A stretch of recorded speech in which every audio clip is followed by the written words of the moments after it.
आदाब नाजरीन, आप देख रहे हैं FTR न्यूज चैनल। बढ़ते हैं खबरों की तरफ। संगारेड्डी में हरीश राव साबिक वजीर BRS पार्टी की सदारत में BRS कायदीन और कारकुनों का इजलास मुनक्किद हुआ, जिसमें वेंकटराम रेड्डी उम्मीदवार पार्लिमानी हल्के मेदक BRS पार्टी की कामयाबी के लिए कहा। वेंकटराम रेड्डी ने कहा कि वो मुत्तहदा जिला में 11 साल काम कर चुके हैं। इस मौके पर चिंता प्रभाकर रुकन असम्बली संगारेड्डी, सदर जिला BRS पार्टी और दीगर कायदीन भी मौजूद थे। కేసీఆర్ గారి నాయకత్వం, కేసీఆర్ గారి నాయకత్వం, జై తెలంగాణ।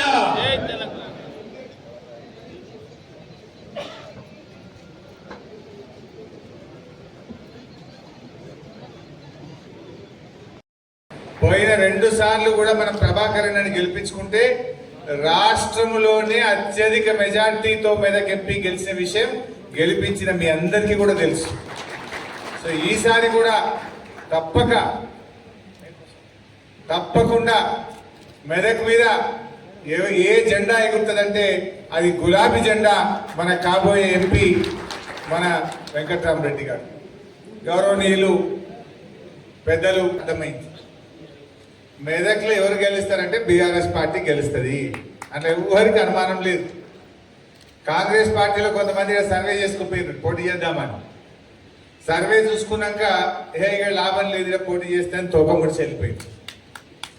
ఇలా బీజేపీకి వెళ్ళి అభ్యర్థి వచ్చింది, ఆ అభ్యర్థి మంచోడైతే మొన్ననే దుబ్బాకలో గెలిపియాలి కదా। ఆయన 4 ఏళ్ళు ఎమ్మెల్యేగా పనిచేసిన తర్వాత, 4 ఏళ్ళు ఎమ్మెల్యేగా ఆయన పాలన చూసిన తర్వాత ఈయన మాకు పనికిరాడు అని 54,000 ఓట్లతో కొత్త ప్రభాకర్ రెడ్డి గారిని గెలిపించారు। నువ్వు నిజంగా పనివంతునివే అయితే దుబ్బాకలను మొన్ననే గెలిపిస్తారు కదా। 4 ఏళ్ళు నువ్వు ఎమ్మెల్యే పనిచేసిన తర్వాత నీ పనితీరు బాగలేదు, నువ్వు మాకు పనికిరావు అని ఆయనను పక్కకు పెట్టి 54,000 ఓట్లతో కొత్త ప్రభాకర్ రెడ్డిని గెలిపించారు। అంటే ఈరోజు ఖచ్చితంగా BRS పార్టీ గెలుపు ఖాయం, దీన్ని ఎవరు కూడా ఆపలేరు అని చెప్పి కూడా నేను మీ అందరికి మనవి చేస్తా ఉన్నాను। దయచేసి మన కార్యకర్తలను కూడా అందరం కష్టపడి పనిచేద్దాం। మన మీరు చింత ప్రభాకరణ కోసం అందరూ కూడా చాలా కష్టపడి పనిచేసినారు, మంచి విజయాన్ని మీరు సాధించారు। అదే స్ఫూర్తితో ఇవాళ అందరం కూడా మనము ఓన్ చేసుకొని ఎవరికి వాళ్ళం మనమే అభ్యర్థి అనుకొని మనము వెంకట్రామరెడ్డి గారిని గెలిపించుకోవాల్సిన అవసరం ఉంది। వెంకట్రామరెడ్డి గారు కొన్ని విషయాలు చెప్పారు। ఇప్పుడు సౌమ్య అనే అమ్మాయి కానీ ఆ కుటుంబాన్ని డాక్టర్లు చేసిన, నిజంగా ఈ కాలంలో ఎవరైనా ఉంటారా? సొంత పిల్లలలాగా ఆ కుటుంబాన్ని చదివించి ఇవాళ 2 డాక్టర్లను చేసిండు అంటే ఎంత మనసు ఉంటే చేయాలి। ఆయన ఆ రోజు రాజకీయాల్లోకి వస్తా అనుకోలే, ఎంపీకి పోటీ చేస్తా అనుకోలే।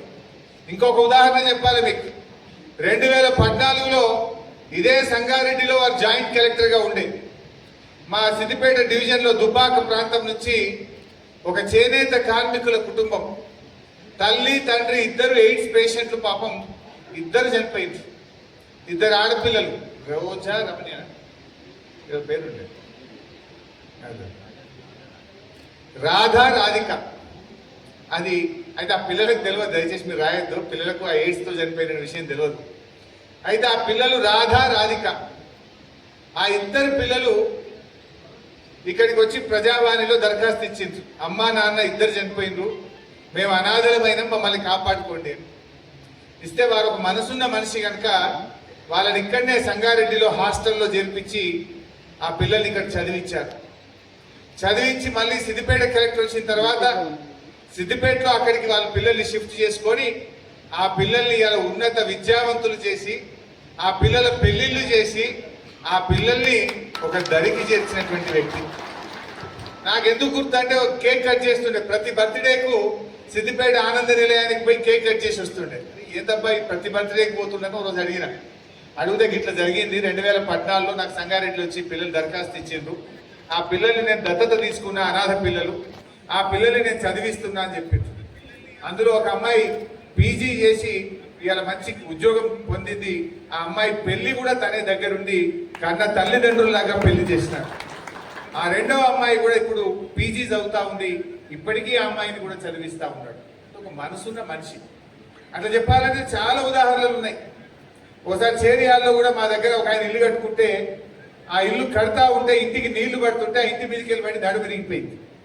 నడు విరిగిపోతే అది పత్రికలో వచ్చింది. రోజు నేను పేపర్లు చదివిన అప్పుడెప్పుడు 2016 అనుకుంటా. నడు విరిగిపోతే ఆసుపత్రిలో జాయిన్ అయిపోతే చివరికి ఆ కట్టుకుంటున్న ఇల్లు అమ్ముడుకున్నాడు, భూమి అమ్ముకున్నాడు, మొత్తం పోయి ఆయన వైద్యం చేయించుకొని వస్తే జీవోత్సవం లాగా బెడ్ రిడన్ పేషెంట్ అయిపోయింది. మనిషి బతికేది కానీ మంచం మీదకి వెళ్ళకూడదు. 2 ఆడపిల్లలు వాళ్ళు వచ్చి ప్రజాభవన్లో దరఖాస్తు ఇస్తే ఆ పిల్లల్ని అడాప్షన్ తీసుకొని కొత్త ఇల్లు కట్టించి ఆ పిల్లల్ని చదివించిన సంఘటన సిద్దిపేట జిల్లా చేరియాల్లో జరిగింది. అంటే ఇట్లా ఎన్నో ఉదాహరణలు ఉన్నాయి. నేను ఎక్కువ టైం తీసుకోండి కానీ ఒక మంచి మనిషి, హృదయం ఉన్న మనిషి, ప్రజలకు సేవ చేయాలని నిస్వార్థంగా వచ్చి ఇవాళ 100 కోట్ల రూపాయలతో ఒక నిధి ఏర్పాటు చేసి మన కార్యకర్తల పిల్లల్ని ఈ మెదక్ పార్లమెంట్ నియోజకవర్గంలో డాక్టర్లుగా, ఇంజనీర్లుగా, IIITలో సీట్లు వచ్చి ఫీజులు కట్టలేక బాధపడుతున్న ఆ పేద పిల్లల్ని చదివిస్తానని చెప్పి ఇలా గొప్ప మనసున్న మనిషి కనుక అటువంటి మనిషిని మనం కూడా గెలిపించుకోవాల్సిన అవసరం ఉంది. ఇవాళ మనం బీఆర్ఎస్ పార్టీ 6 ఎమ్మెల్యేలు మనమే గెలిచినాం. మెదక్లో కూడా తక్కువ మెజార్టీతో పోయినాం. సో మనకున్న క్యాడర్ కానీ మనకున్న బలం కానీ అందరం కలిసికట్టుగా పనిచేస్తే మెదక్ ఎంపీ ఖచ్చితంగా గెలుస్తాం. ఇలా ప్రజలకు కూడా కాంగ్రెస్ పార్టీ చేస్తున్న మోసాలు కొద్దిగా అర్థమవుతా ఉన్నాయి. వాళ్ళు ఆ రోజు 100 రోజుల్లో 6 గ్యారెంటీలు అమలు చేస్తామని చెప్పి బాండ్ పేపర్లు పంచారు, ఇంటింటికి వచ్చి నోటరీ డాక్యుమెంట్లు పంచారు. మరి అమలైనయా? ఇవాళ 100 రోజుల్లో చేస్తామన్న కాంగ్రెస్ పార్టీ ఇలా 100 రోజులు దాటింది. మీ అందరికీ కూడా నేను ఏ రకంగా పోయినా తక్కువే. మరి మీ అందరికీ శిరస్సు వంచి నమస్కారాలు తెలియజేస్తున్నా. మరి ఈ నియోజకవర్గం సంగారెడ్డి గురించి మీకు తెలుసు. ఇక్కడ మాజీ ఎమ్మెల్యే అనేవాడు పూర్తిగా ప్రజలను తిరస్కరించిన, నాకు ప్రజలతో ఏ సంబంధం లేదు అని ఓడిపోగానే చెప్పినటువంటి సందర్భం. మరి గతంలో మరి మనం ఎప్పుడు కూడా ప్రజల్ని విడిచిపెట్టి పోలేదు. మనకు పూర్తి అండదండలు మరి హరీష్ అన్న, అదే రకంగా ఎంపీ కొత్త ప్రభాకర్ రెడ్డి గారు మనకు దీవెనలు అందించారు. మరి ఇక్కడ అభివృద్ధి మరి సంక్షేమం కూడా నిరంతరంగా అన్నీ చేసుకున్నాం. మరి ఒకటే ఇప్పుడు మన ముందరున్న కర్తవ్యం. ఈ కర్తవ్యంలో మరి కేసీఆర్ గారు ఆశీర్వదించి పంపించినటువంటి వెంకటరామరెడ్డి గారు ఎంపీ అభ్యర్థి గారు, వారికి మనందరం మనకు వచ్చినటువంటి మెజార్టీ కంటే ఎక్కువ మెజార్టీ ఇచ్చి మరి కేసీఆర్ గారికి బహుమానం అందించాల్సిన అవసరం ఉంది. మరి హరీష్ అన్న నాయకత్వంలో ఎక్కడ కూడా విశ్రాంతి లేకుండా అవిశ్రాంతంగా ఈ కర్తవ్య సాధనలో కార్యోన్ముఖులమై పనిచేద్దాం. ఎందుకంటే మొన్న జరిగినటువంటి మహబూబ్ నగర్ ఓ సభలో మరి ముఖ్యమంత్రి గారు ఇజ్జత్ కా సవాల్, మేము మహబూబ్ నగర్లో మనం ఖచ్చితంగా గెలిపించుకోవాలని అక్కడున్న అభ్యర్థికి కోరిండు.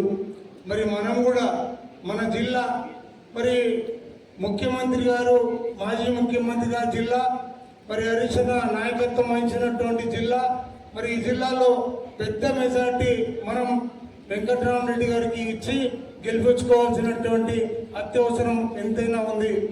మరి సంగారెడ్డిలో మనం 4 మండలాలు 2 పట్టణాలకు సంబంధించి మరి ఏ రకమైన లోటుపాట్లున్నా పొరపాట్లున్నా అవన్నీ కూడా మనం ఇంటర్నల్ చర్చించుకోవచ్చు. మరి ఆ దిశగా మనం వెళ్ళాల్సిన అవసరం ఉంది. మరి నన్ను గెలిపించి మీరందరూ కూడా నాకు అండగా ఉండాలంటే ఇక్కడ మెజార్టీ, పెద్ద మెజార్టీ ఇవ్వాలని మీ అందరినీ కూడా ప్రార్థిస్తున్నా. మీ అందరూ కూడా నాకు అండగా మరి 5 ఏళ్ళు మరి నన్ను మీరు నడిపించాల్సిన దిశగా మీరు ఉండాలని కోరుకుంటా ఉన్నా. మన బలగమే పార్టీకి బలం. మరి మీరందరూ నా బలగం అని కోరుకుంటూ సెలవు తీసుకున్నా. చాలా సంతోషం ఉంది. నేను నా 25 సంవత్సరాల సర్వీసులో సుమారుగా 11 సంవత్సరాలు ఈ ఉమ్మడి మెదక్ జిల్లా గడ్డ మీద నేను పనిచేయడం జరిగింది. నాకు 2002 సంవత్సరంలో పీడీగా నేను ఇక్కడ బాధ్యతలు తీసుకున్నప్పుడు మన విద్యానగర్లో అప్పుడు విజేందర్ రెడ్డి అన్న కౌన్సిలర్, అక్కడ స్థానిక కౌన్సిలర్ విజేందర్ రెడ్డి అన్న, అప్పుడు నేను విద్యానగర్లో కిరాయికి ఇంట్లో ఉన్నాను, సర్పంచ్ ఉన్నారు అప్పుడు బుద్ధిరెడ్డిపల్లికి. అక్కడే నా బిడ్డ కూడా జన్మించింది. నా కొడుకు విద్యాభ్యాసం కూడా ఇక్కడే సెయింట్ ఆంథోనీ స్కూల్లో జరిగింది. నాకు అలవాటు, ఎక్కడ ఉన్నా కూడా, ఎక్కడ పనిచేసినా కూడా నా కొడుకుతో పాటు అక్కడే ఉండాలి, హెడ్ క్వార్టర్లో ఉండాలి, ప్రజలకు అందుబాటులో ఉండాలి, ఉద్యోగ ధర్మం కరెక్ట్గా నిర్వహించాలనే ఆలోచనతో ఇక్కడ నాకు కూతవేట్లో హైదరాబాద్లో మా ఉమ్మడి కుటుంబం ఉన్నా కూడా జిల్లాలోనే ఉంటే నా సమర్థతగా పనిచేయగలుగుతాను, నా బాధ్యత కరెక్ట్గా చేస్తాననే ఆలోచనతో అర్ధగంట ప్రయాణం కూడా కాదని చెప్పి, మంచి స్కూల్స్ కాదని చెప్పి నా కొడుకుని ఇలా సెయింట్ ఆంథోనీ స్కూల్లో చదివించాను. అది కూడా మంచి స్కూలే, అందరూ ఇక్కడ మన వాళ్ళకు కూడా మనందరం కూడా మంచి పేరున్న స్కూల్. అయితే ఇక్కడ ముఖ్య విషయం చెప్పాల్సింది ఏంటంటే, నేను ఉండేది తెల్లాపూర్ నివాసం. గత 6 సంవత్సరాల నుంచి అక్కడే ఉంటున్నాం. నా ఓటు తెల్లాపూర్లోనే అసెంబ్లీకి వేశాను. మొన్న నర్సాపూర్లో కూడా నేను ఎమ్మెల్సీ ఓటు కూడా నర్సాపూర్ కాన్స్టిట్యున్సీకే ఆప్ చేసుకోవడం జరిగింది. అయితే అభ్యర్థిగా నన్ను పార్లమెంట్ అభ్యర్థిగా ఎంపిక చేసినందుకు పార్టీకి, అదేవిధంగా గౌరవ మాజీ ముఖ్యమంత్రి గారు కేసీఆర్ గారికి, అదేవిధంగా నాకు అన్ని దిక్కైన హరీష్ అన్నకి, వారు ఈ జిల్లాకు నన్ను జాయింట్ కలెక్టర్గా తీసుకొచ్చింది వారే, నాకు రాజకీయ జీవితం ఇచ్చింది వారే, నాకు అడుగడుగున నన్ను నడిపించేది కూడా వారే. నేను మెదక్ కలెక్టర్ బాధ్యతలు తీసుకున్నప్పుడు ఉదయాన్నే 7:30కు ఫోన్ చేశాను 2016లో. సార్, నేను మెదక్ కలెక్టర్గా బాధ్యతలు తీసుకుంటున్నా, నన్ను ఈ సంగారెడ్డి జిల్లాకు మీరు ఉమ్మడి జిల్లాకు జాయింట్ కలెక్టర్గా తెచ్చారు, దానివల్ల నేను ముఖ్యమంత్రి గారి వల్ల నేను పికప్ అయ్యాను, కానీ మనం తీసుకొచ్చింది మీరు, నేను ఆ దినాన్ని మర్చిపోను సార్ అని చెప్పి నేను కలెక్టర్ బాధ్యత తీసుకోబోయే ముందు ఉదయం రోజు స్నానం చేసి దేవుని దండం పెట్టుకున్నాక హరీష్ రావు సార్కి ఫోన్ చేశాను. చేస్తే ఆ రోజు ఒక మాట అన్నారు, ఈ వేదిక మీద నేను చెప్పాల్సిన అవసరం ఉంది ఈరోజు. నువ్వు సమర్థుడివి, ప్రజల కొరకు పనిచేస్తావు, నీకు కలెక్టర్ ఉద్యోగం చిన్నది, నిన్ను ఎన్నడో ఉన్నాడు నేను చట్టసభలో కూర్చుంటే పెడతా అని చెప్పేసి నాకు ఆ రోజు చెప్పారు. 2016లో చెప్పారు. నేను ఊహించలేదు, నాకు ఈ అవకాశం ఇవాళ వస్తుంది సార్ నాకు ఇస్తారని చెప్పి ఊహించలేదు నేను ఇక్కడ. ఆ రోజే నాలో ఉన్న ఆలోచన వారు చూశారు, జాయింట్ కలెక్టర్గా నా పని విధాన్ని వారు చూశారు. నువ్వు సమర్థంగా చేయగలుగుతావు, నీలాంటి వాళ్ళు చట్టసభలో ఉండాలి, నీలాంటి వాళ్ళు ప్రజల దగ్గర ఉండాలి, నీలాంటి వాళ్ళు మా టీంలో జైలుగా నువ్వు టీఆర్ఎస్ టీంలో నువ్వు జైలు కావాల్సిన అవసరం ఉంది అని చెప్పి ఆ రోజు మన మంత్రివర్యులు నిర్ణయం తీసుకున్న మేరకి ఈ రోజు నా రాజకీయ ప్రస్తావన స్టార్ట్ అయిపోయింది. దాన్ని గుర్తించి కలెక్టర్గా భారతదేశ చరిత్రలో మన భారతదేశంలో సుమారుగా 728 జిల్లాలు ఉన్నాయి. సుమారుగా 728 జిల్లాలలో ఒక కలెక్టర్ అనే ఆఫీసరు యావరేజ్గా 2 సంవత్సరాలు, సంవత్సరంన్నర, 2.5 సంవత్సరాలు మాత్రమే పనిచేస్తారు. అలాంటిది మన గౌరవ మాజీ మంత్రివర్యులు హరీష్ అన్న గారు, గౌరవ మాజీ ముఖ్యమంత్రి కేసీఆర్ సార్ నన్ను సుమారుగా 7.5 సంవత్సరాలు ఉమ్మడి జిల్లాకు జాయింట్ కలెక్టర్గా, సిద్దిపేట జిల్లాకు సుమారుగా 5 సంవత్సరాలు కలెక్టర్గా ఉంచారంటే భారతదేశంలో ఐఏఎస్ ఆఫీసర్లు ఎంతమంది ఉన్నా కూడా అందులో అంత పెద్ద అవకాశం వారి వల్ల నా ఒక్కరికే దక్కిందని చెప్పి చెప్తా ఉన్నాను. అయితే ఇక్కడ ఒక కీలకమైన విషయం మనందరం గుర్తుంచుకోవాలి. మీ అందరికీ నేను సమవినయంగా మనవి చేస్తా ఉన్నాను. ఇవాళ ఏదో ముఖ్యమంత్రి గారో ఏదో మంత్రి గారో నన్ను ఉంచాలి అంటే ఉంచరు. నన్ను ఉంచేది ప్రజలు, నన్ను ఉంచేది పార్టీ లీడర్లు. ఆ సీట్లో నన్ను ఉంచిండ్రు అంటే ప్రజాదరణ ఉంది కాబట్టి, ప్రభుత్వ పథకాల అమల్లో బాగా ఉంది కాబట్టి, జిల్లా వేగంగా అభివృద్ధి చెందుతుంది కాబట్టి, భారతదేశ మ్యాప్లో సిద్దిపేట జిల్లా ఉంది కాబట్టి, ఈ అధికారి పోతే బాగుంటుంది అనే ఆలోచనతో నాకు వారి దీవెనలు ఉన్నాయి కాబట్టి, వారి సపోర్ట్ ఉంది కాబట్టి గౌరవ ముఖ్యమంత్రి గారి ఆదేశాలు ఉన్నాయి కాబట్టి, గౌరవ మంత్రి గారు అప్పటి మంత్రి గారి వారి ఆదేశాలు ఉన్నాయి కాబట్టి సమర్థంగా పనిచేశాను. ప్రజలకు చేరువయ్యాము. ప్రజల అనుమతి ఉంది కాబట్టి, ప్రజలు కోరుకున్నారు కాబట్టి, ప్రజా ప్రతినిధులు కోరుకున్నారు కాబట్టి ముఖ్యమంత్రి గారు కూడా అదే విధంగా నన్ను కంటిన్యూ చేయడం జరిగింది. ఏ ఒక్కరోజు కూడా ప్రజలకు దూరంగానో ప్రభుత్వ పనికి దూరంగానో ఉండలేదు. 25 ఏళ్ల ప్రభుత్వ ఉద్యోగ ప్రస్తావనలో ఒక గ్రూప్ 1 ఆఫీసర్గా స్టేట్లో టాప్ ర్యాంకులో నేను గ్రూప్ 1 పరీక్ష ఉత్తీర్ణులై 1996లో డిప్టీ కలెక్టర్ హోదాలో ఉద్యోగం చేరిన నాటి నుంచి కూడా 25 సంవత్సరాల ప్రభుత్వ ఉద్యోగంలో ఒక ప్రభుత్వ అధికారిగా నా ఆలోచన ఒకటే, నేను ప్రభుత్వ అధికారిగా వచ్చిందంటే ఆ భగవంతుని దీవెనలు, నా పూర్వజన్మ సుకృతం. నాకు ఒక